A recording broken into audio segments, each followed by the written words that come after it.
Okay, let's dive right in. Welcome to today's explainer. For centuries, the deep sea has basically been humanity's ultimate blank canvas. It's this incredibly massive, lightless, crushing abyss where, honestly, our imaginations have just run wild, right? We filled that void with myths and terrifying sea monsters. But as our technology is finally piercing that darkness, what we're actually finding is a biological reality that's far more fascinating and, frankly, way more fragile than any tall tale we could have made up. So let's begin our descent. To really understand how we view the ocean, we kind of have to go back to the summer of 1997. Scientists picked up this absolutely massive, super mysterious underwater sound. I mean, it was so incredibly loud that sensors thousands of miles apart were recording it.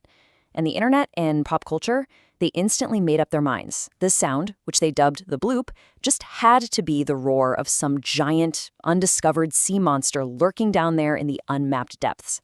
But, well, years later, scientists finally cracked the case, and spoiler alert, it wasn't a biological monster at all. It was an ice quake, literally just the massive acoustic signature of an iceberg breaking off an Antarctic glacier. And honestly, this illustrates a really massive shift in our understanding, because the real secrets of the ocean, they aren't mythical monsters. They're the absolutely bizarre, brilliant biological adaptations that allow actual animals to survive in the extreme dark. Which brings us to part 1, alien life below.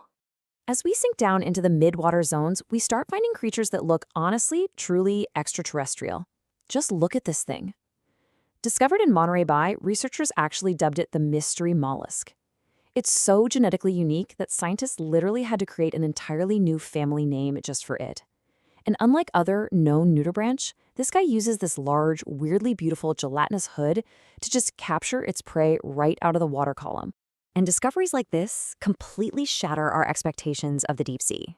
Instead of creepy, terrifying leviathans, we're finding these bizarre, incredibly elegant, glowing forms evolving down there in the pitch-black depths. The biology down here is delicate, it's complex, and it is astonishingly beautiful.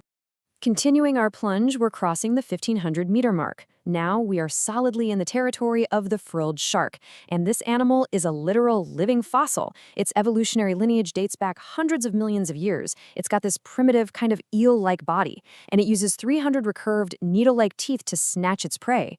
It's wild, because as we descend, we aren't just traveling through space.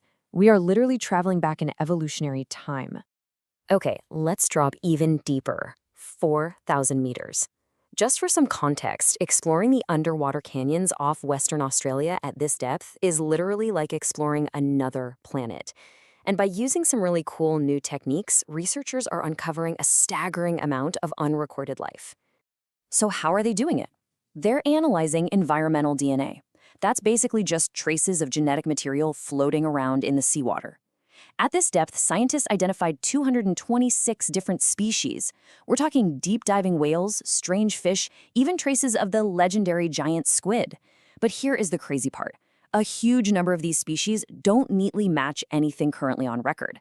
There's just this vast, hidden world down here. And even the animals we do know about are doing things we absolutely never expected. Take the big fin squid. Usually, they're observed in this upright posture in midwater. But researchers recently caught them in a completely new horizontal elbow pose, just hovering centimeters above the seafloor with its long filaments trailing parallel to the bottom. They think it might be fishing for prey or maybe just hiding. But it goes to show, every single time we look, the ocean surprises us. All right, moving on to part 2, the Hadal Zone. We are now plunging past 6,000 meters into the most extreme environment on the planet. Down here, the water pressure is 1,000 times greater than at the surface. Very, very few humans have ever visited. Professor Alan Jamieson is one of them. And to give you a sense of the sheer scale we're talking about, he points out that some of these lightless trenches possess the exact same volume as the entire Himalayan mountain range, and yet no one has ever been in them. But despite being named after the Greek god of the underworld, the reality of the Hadal Zone is stunningly serene. Professor Jamieson puts it perfectly. He says, the deepest animals on the planet are sea anemones. They're like white flowers just swaying. When you get that deep, it's not creepy or weird. I love that because it completely flips the script.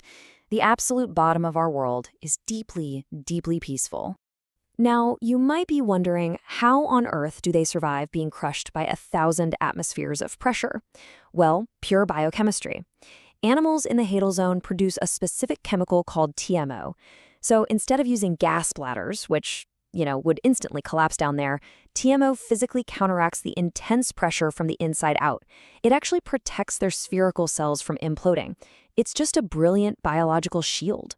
But even this incredible shield has a physical limit, and that limit is exactly 8,336 meters. Right around this depth, TMAO hits its saturation point. It simply cannot counteract any more pressure. And remarkably enough, that is exactly where we find the deepest fish. Back in 2022, Jameson actually filmed a snailfish at exactly 8,336 meters down. All the data suggests it is biologically impossible for a fish to survive any deeper than this. We have literally hit the biological floor of the ocean. Which brings us to part 3, the human threat. Because unfortunately, our journey doesn't end with biological wonder. We really have to pivot to a blunt, imminent reality down here, and that is deep seabed mining. The testing has already begun, and the risks, they are massive. We are talking about the destruction of fragile, completely unexplored ecosystems, the creation of massive, suffocating sediment plumes, and widespread chemical pollution. And all of this is happening in habitats where we literally don't even have basic ecological baseline data yet. So what exactly are they trying to mine? They're after these things called polymetallic nodules. But here is the massive twist. Recent research just discovered that these very nodules play a crucial role in producing dark oxygen. This is a natural source of oxygen generated right there on the deep seabed, completely without plants or sunlight. This dark oxygen could be a critical life support system for the deep sea. So removing these nodules, it could permanently choke out life at the bottom of the world. And compounding that entire threat is plastic pollution. Professor Jameson warns that, honestly, even if another piece of plastic never enters the ocean starting today, whatever is currently floating on the surface will eventually sink down to these depths. And once it arrives in the Hadal trenches, there's no natural mechanism to remove it. It just accumulates permanently in this pristine environment. Which brings us to a final, pretty provocative thought. Think about it. We have mapped the volume of the Himalayas in the absolute dark. We've found squids hovering like aliens, and we've discovered life generating its own oxygen in the abyss. And yet, we are on the verge of bringing crude industrialization to our planet's very final frontier. Are we really going to destroy the deep sea before we even truly understand what is down there?